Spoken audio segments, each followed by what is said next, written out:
Aujourd'hui, nous allons parler du mot que j'ai le plus entendu de la bouche des parents que j'ai l'honneur d'accompagner toutes ces années. C'est souvent ce qui fait que quelqu'un va investir chez nous, chez Be The Change. C'est le mot crise. Comment faire quand ton enfant a peut-être fait énormément de crises, plus de crises que de ce que tu pensais? Déjà, en quoi ça constitue une crise? Et comment nous pouvons changer de regard sur ces moments de vie assez intenses où tu connais ce que je vais dire, peut-être qu'il y a eu un moment de tension, que tu as respiré, que tu as essayé de garder ton calme, que tu as dit quelque chose une fois, deux fois, trois fois, quatre fois. Et au bout de la cinquième fois, c'était la fois de trop et tu t'es retrouvé à crier. Ensuite, le cycle assez vicieux où tu as crié, tu as vu que ton enfant a été impacté, peut-être qu'il a pleuré, peut-être qu'il a boudé, peut-être qu'en tout cas, il a montré qu'il n'était pas content. Et toi, tu as probablement culpabilisé.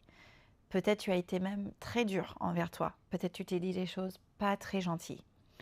Et tu essayes de vraiment changer, tu essaies de faire différemment la prochaine fois et rebelote, la même chose se passe. Aujourd'hui, je veux te donner déjà mon regard sur ce mot et ce phénomène en France et dans différentes parties du monde où nous parlons français. En tout cas, de la culture française, de mon regard à la fois très bienveillant en tant qu'américaine d'origine, ayant vécu en France maintenant depuis presque 2 décennies, et comment tu peux progressivement sortir d'un rapport plutôt de force, un rapport de force avec ton enfant, même ton très jeune enfant, et davantage évoluer dans un espace où toi, tu es le parent leader, ancré, stable, avec une belle confiance en toi, là pour guider ton enfant et avec des limites claires en place pour l'aider à se structurer et à s'épanouir. Je vais recommencer un petit peu de avant que l'histoire commence. Dans la crise, il y a eu plein de choses que tu as vécues. Je suis là pour te déculpabiliser, d'accord? Encore une fois, chez Be The Change, nous sommes dans le non-jugement, nous sommes dans la bienveillance et dans la vision de ton potentiel de changer. Donc déjà, dis-toi que si tu m'écoutes, si tu me regardes, c'est que tu as cette envie d'évoluer. Et ça va être ton allié numéro 1 pour changer et pour changer le rapport et la relation pour le mieux avec ton enfant. Si ton enfant est tout petit, même peut-être il vient de naître, elle vient de naître, jusqu'à l'âge de, je dirais, 5 ans, 7 ans, dans ses premières années de vie, la petite enfance, ce sont des années où son cerveau est en construction. En France, il y a un peu tendance à parler de crise, que les enfants font même des caprices, qu'ils peuvent être mesquins, voire même qu'ils peuvent être manipulateurs. Vous avez peut-être suivi, toi et toute la communauté Be The Change, ces dernières années en France, à l'heure où ce contenu est enregistré, nous sommes en 2025, les dernières années en France, il y a eu une polémique assez extrême entre l'école soi-disant de l'éducation positive et plutôt une éducation autoritaire. Aujourd'hui, je vais te présenter les 4 styles d'éducation et tu vas peut-être être étonné d'apprendre qu'il n'y a pas éducation positive parmi les 4 styles que les chercheurs ont vraiment prouvé et démontré qui fonctionnent. Et surtout, je vais te donner 3 clés sur lesquelles te concentrer dans un premier temps avec ton enfant et surtout pour voir que déjà l'intensité des crises va baisser, le nombre de crises aussi et beaucoup va tourner autour de déjà comment toi à l'intérieur tu te sens avec tes besoins fondamentaux. Je t'en parlerai dans la deuxième partie. Donc d'abord, mon regard en tant qu'américaine, c'est une question que j'ai énormément reçue dans différents entretiens, échanges. Julie, tu en penses quoi de nous en France dans l'éducation, de comment on fait? Je suis là pour te dire déjà qu'il y a énormément de richesses en France. Il y a énormément de belles valeurs. il y a un désir déjà d'offrir une éducation publique à chaque citoyen, citoyenne. Il y a des personnes absolument extraordinaires dans le corps médical, dans les maternités où j'ai la joie d'intervenir. Il y a des personnes dans l'éducation formidables qui œuvrent au quotidien avec vraiment très peu de moyens pour être là pour nos enfants et pour les futures générations. Donc déjà, sache que je vois la France aussi dans son plein potentiel. Maintenant, il y a aussi eu un vécu parfois très difficile pour beaucoup de Français. Nous allons retourner un peu en arrière dans la génération précédente, beaucoup de jeunes parents aujourd'hui. En fait, c'était une génération un petit peu, souvent les parents, jeunes parents disent, à la dure. Ils ont reçu une éducation de parents qui faisaient du mieux qu'ils pouvaient avec les moyens qu'ils ont reçus. Et ça, c'est très important là de prendre une bonne grande dose de non-jugement avec ce module, avec ce que je vais raconter et te présenter. Ce n'est pas les personnes méchantes qui parfois agissent de manière même violente envers les enfants. C'est des personnes qui ont vécu beaucoup de choses d'une autre époque, qui ont vécu parfois des choses graves, des grosses souffrances. Et donc, c'est complètement logique que parfois, ils ont retransmis à leurs enfants une éducation parfois assez dure, voire ce que nous allons nommer une éducation autoritaire, qui est notre premier style des 4.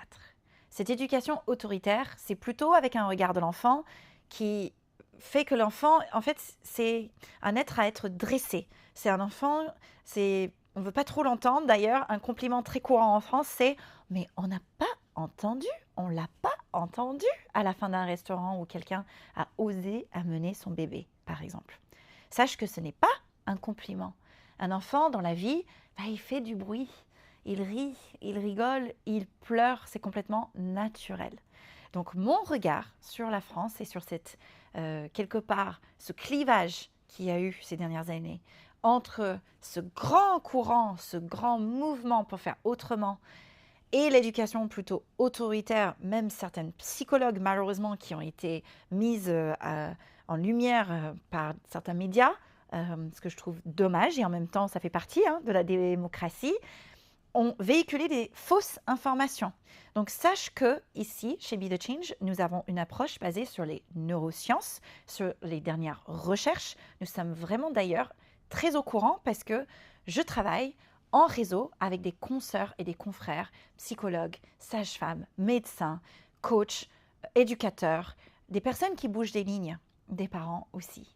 Donc déjà, je veux dire que la France a ce potentiel absolument incroyable, formidable pour évoluer, pour changer sa façon d'être envers les enfants. Et toi, en étant là, chez Be The Change, tu contribues à ce changement que nous voulons voir dans le monde. D'où pourquoi d'ailleurs, j'ai nommé mon entreprise Be The Change, qui vient de Gandhi, qui a dit « Be the change you wish to see in the world ».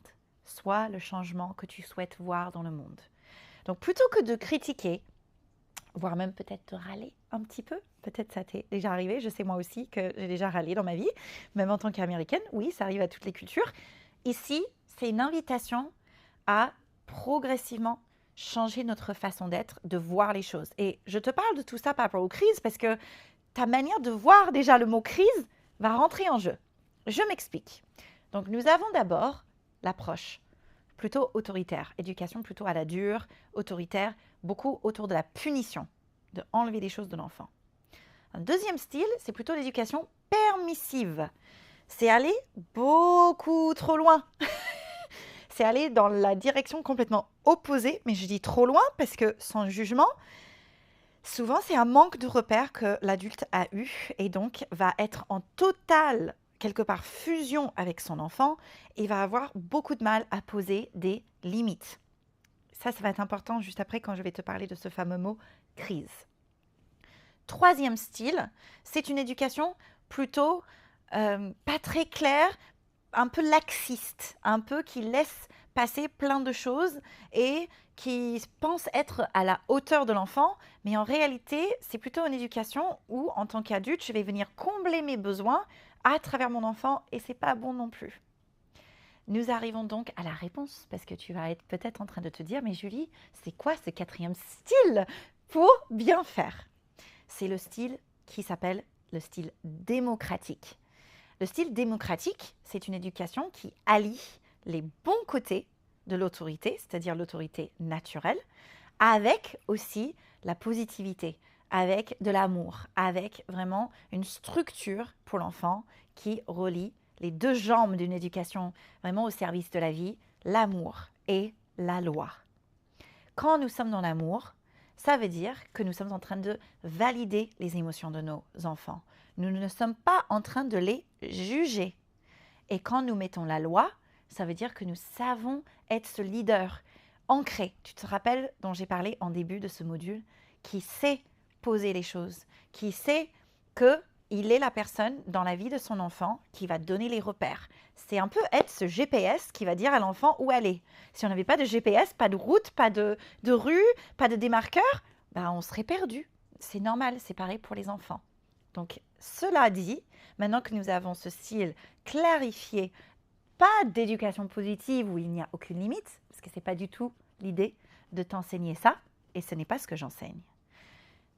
Pas rentrer là-dedans, mais plutôt être dans cette éducation holistique, globale, l'éducation sur la base de la vie, au service de la vie, cette éducation démocratique. Comment tu peux commencer à incarner ça pour déjà changer en fait le terme crise. C'est ça le challenge que je te donne dans ce module. Plutôt que d'appeler ça une crise, même si je sais que parfois c'est une vraie crise. Je sais, je les ai vécues moi-même en tant que maman avec nos 2 enfants. Même si c'est un moment hyper intense, peut-être que ton enfant y crie, peut-être qu'il jette des choses, peut-être qu'il te pousse, peut-être qu'il se roule par terre ou il essaye. Même avec ça, je veux te dire que tu peux gérer. Ce n'est pas une urgence, ça c'est très important de te le dire. Et déjà, je prends du temps pour t'expliquer la déontologie quelque part derrière ce mot crise et tout ce que ça a pu porter depuis toutes ces dernières années et pour les dernières générations en France et à travers le monde, parce que d'ailleurs, ce n'était pas qu'en France qu'il y a eu l'éducation plutôt autoritaire, bien sûr. C'est pour t'expliquer et illuminer quelque part une prise de conscience que je te propose de prendre là, pour ne pas appeler ça, ne plus appeler ça une crise, mais plutôt voir ça comme une grosse émotion qui monte dans le corps de ton enfant. Je te garantis, si tu sens ça bien dans ton cœur, si tu te sens en adéquation avec le fait de repositionner, je t'en parlerai dans un autre module de se repositionner. Si tu repositionnes déjà en sortant de ce mot, on va dire on va laisser ce mot de côté sur notre chemin d'évolution, dans ce voyage. J'avais parlé de voyage dans le module d'introduction. C'est un vrai voyage chez Be The Change. Et d'ailleurs, j'en profite pour dire, c'est pour ça que c'est un abonnement, parce que ça demande du temps. Ça demande de la régularité, ça demande de revisiter certains pays, certaines villes de notre intériorité. En fait, quand tu laisses ce mot de côté, crise, et tu choisis un mot qui est basé sur la science, qui sont vraiment de voir la manifestation de grosses émotions, tout d'un coup, le jugement, il n'est plus de l'actualité. Et ça, nos enfants, ils le ressentent. Quand nous ne les jugeons pas, ils le ressentent. Et comment un enfant apprend à gérer ses émotions, à les réguler, à se sentir bien? Devine quoi? C'est en te voyant faire. C'est en te voyant faire over and over, encore et encore. J'aime bien emprunter la phrase de psychologue très connue, qui est absolument extraordinaire, Esther Perel, qui dit « Les enfants sont comme des petits anthropologues qui observent leur environnement, qui absorbent tout. » Ça ne veut pas dire que tu as besoin d'être parfait, parfaite. Absolument pas. Ce n'est pas la réalité humaine. Ça n'existe pas. Le parent parfait n'existe pas. Crois-moi que ça, j'ai vraiment essayé. J'ai vraiment essayé d'être une maman parfaite, même à être passée par des moments très difficiles, dont je te parlerai dans une autre vidéo. Et ce n'est pas possible. Ça, maintenant, je l'ai compris. Ce n'est pas possible, ce n'est pas souhaitable, c'est même une très bonne chose de ne pas être parfait. Parce que quand nous montrons à nos enfants que nous-mêmes, nous avons des colères, des crispations, des énervements, des choses qui nous froissent, et que nous gérons ça, En fait, c'est le meilleur cadeau à leur donner. Évidemment, nous voulons avoir le moins de crispation possible dans une vie. Et tu vas voir, en évoluant chez Be The Change, ça va être le cas. Ta vie va être plus enchantée, plus joyeuse, plus sereine. Maintenant, c'est important de retenir qu'il n'y a pas de parents parfaits. Et ça va te libérer justement de la pression peut-être que tu as pu ressentir lors d'une grosse émotion que ton enfant manifeste. Retiens donc bien de ce module de repositionner ton regard, que ce n'est pas une crise, c'est un moment parfaitement normal du développement de ton enfant, que son cerveau sur le plan neurologique est immature, c'est le mot scientifique, d'accord? Et donc, il apprend à travers l'expérience, vraiment à répétition et pendant des années, avec ses figures d'attachement, avec les personnes autour de lui, qui s'occupent d'elle. C'est ainsi qu'il apprend à réguler ses émotions, à revenir au calme, à revenir dans son grand trésor intérieur. Et donc, je vais m'arrêter là pour aujourd'hui parce que nous allons voir juste après comment tu peux présenter cette notion de potentiel, cette notion de grand trésor à ton enfant, même s'il est bébé, même s'il est tout petit et même à n'importe quel âge. Et retiens bien que tu n'es pas seul. Surtout si tu es francophone, tu es française, tu es français. Tu es issu aussi de ta société. Tu n'en es pas victime, tu peux changer. Maintenant, ça existe dans tout un contexte global. Et pour cela, c'est d'autant plus vraiment mes félicitations que j'ai envie de te donner les moyens d'être là et de évoluer et de t'honorer et de te célébrer. Donc peut-être même tu pourrais faire, si tu en as envie, aucune obligation, une entrée dans ton cahier de réussite à la fin de ce module. Parce que tu es en train de faire le travail le plus précieux au monde. Est-ce que tu te rends compte de ça? Tu fais le travail le plus précieux au monde. Prendre plus conscience de ton potentiel pour transmettre le meilleur de toi-même aux futures générations, à ton enfant, à nos enfants qui vont devenir la société de demain. Donc, bravo pour ça. Je t'invite à passer du mot crise, tu te rappelles, on va le laisser de côté pour plutôt parler des grosses émotions qui se manifestent chez ton enfant. Et je te dis à tout de suite pour parler justement quoi en faire concrètement quand la crise arrive, quand les grosses émotions arrivent et comment changer de regard en cultivant le plein potentiel de ton trésor.